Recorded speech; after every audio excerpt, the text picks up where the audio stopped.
Alright guys, so after all the AliExpress watches I've been doing recently, thought I'd mix it up, chuck in a Microbrand. So this is a pretty interesting one, something a little bit different, not something I've seen before. It's also from a brand I've not checked out before either. So this is from Chloe & Co, and it's the Alpesailer. So I've been trying it out for a while, full disclosure, they sent me the watch for free. I actually get to keep it, don't have to send it back, but you know the score. It's not going to change the way I do my reviews, going to keep it 100% honest all the time, no matter what. So the question is, are you going to find it interesting? Are you going to want to pick one up? Let's jump right in and find out.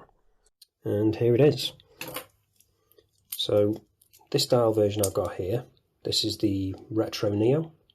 So you got that green and then like the off kind of faded red at the bottom on the bezel.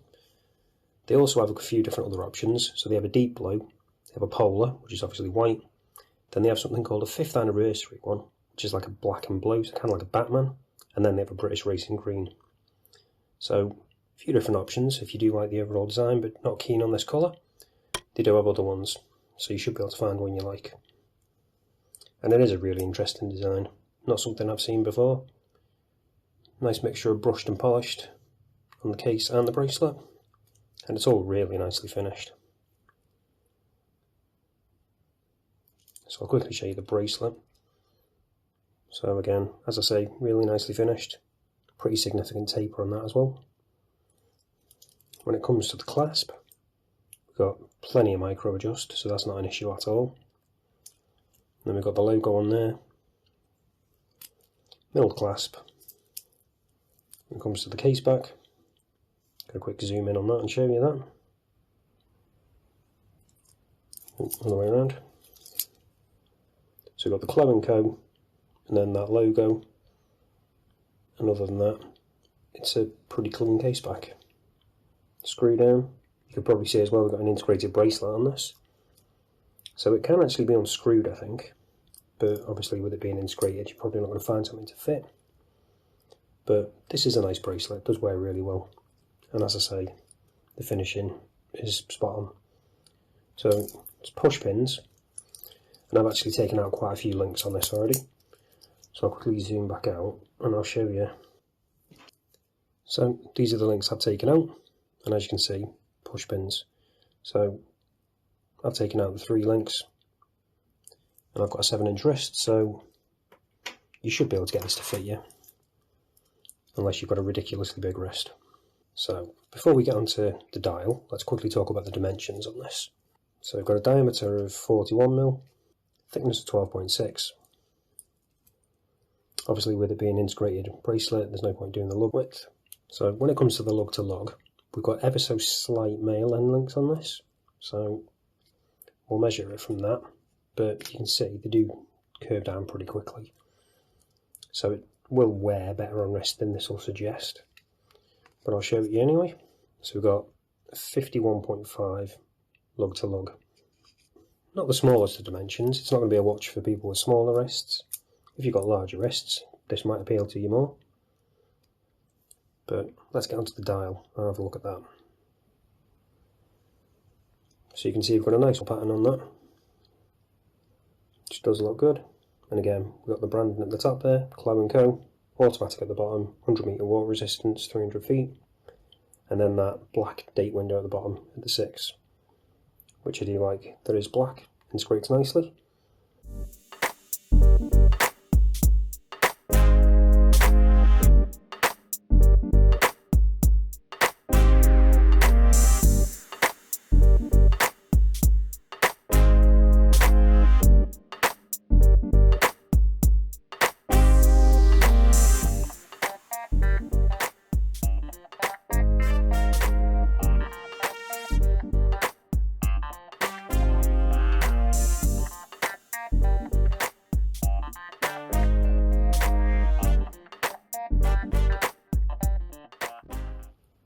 And then, as I was talking about earlier, we've got that bezel, the inner rotating bezel. So I'll quickly show you that in action. So it's not screwed down, so you can just rotate it. But it does have a little bit of resistance, so you shouldn't knock it too much. But then, if you do need it, it's easy to get to. And obviously, you're not really going to be using this diamond, it's not that kind of watch, it's more of a sports watch. So, not really an issue. Seeing as we're talking about the crowns, quickly zoom back out. So this other one, this is actually screw down, so if we unscrew it, pop it out once, and then we can change the date, pop it out again, second hand stops, we go hacking, that's because this has got the NH35 in, and then obviously we can change the time. Pop it back in, second hand re-engages, and then just screw it back down. And as I say, although there's not any actual grip on this, it is quite grippy with that little rubber bit in the middle. Well, rubber, plastic, I'm not entirely sure what it is, but it adds enough grip, so you don't need to worry about that. So now, let's check whether we've got sapphire crystal on this.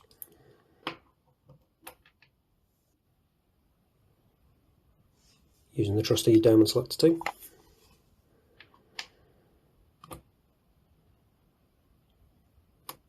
And no, we don't have sapphire crystal, which is a little disappointing, to be honest, as the listing actually said that it was sapphire crystal. So I'm not entirely sure if that's just because of the one I've got isn't sapphire. So I'll try and get clarification on that, and then if I do find out, I'll either add it on screen here or pin a comment or put it in the description. But as I say, a little bit disappointing because the listing does say sapphire. Let's get onto the Lume now and see what that's like. So you can see we've got a bit there already, but let's charge it up, give it a proper chance. It'll be interesting to see how this actually works compared to my old phone, because I'm now recording on my new one, which you could probably tell might look a little bit different. Hopefully this will work a bit better for these kind of shots, but we'll see in a second. And there we go. So initially the Lume is looking pretty good. If I can get it to focus, there we go. So as I say, initially pretty good. Pretty bright on the hands and on the indices. They do fade a bit quicker, but the hands are actually not too bad.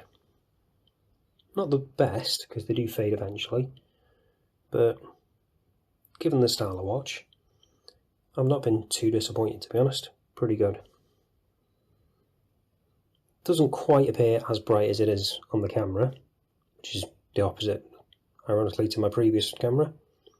This is actually slightly brighter than it's actually appearing the naked eye, on the indices at least. The hands, more or less the same. But as far as Lume goes, not too bad. Not the best, but not awful. So all that's left to do now is show you what it's like on wrist, and then we'll wrap this up. So this is what it looks like on my 7-inch wrist. And as I said, it does wear pretty nicely, despite having that relatively long lug to lug. Because those links, well, tiny male end links do curve right down. So it does conform to wrist pretty nicely. And I think it wears pretty well. And again, this bracelet is really nice, really comfortable. Plenty of micro adjust on there so you can get the perfect fit.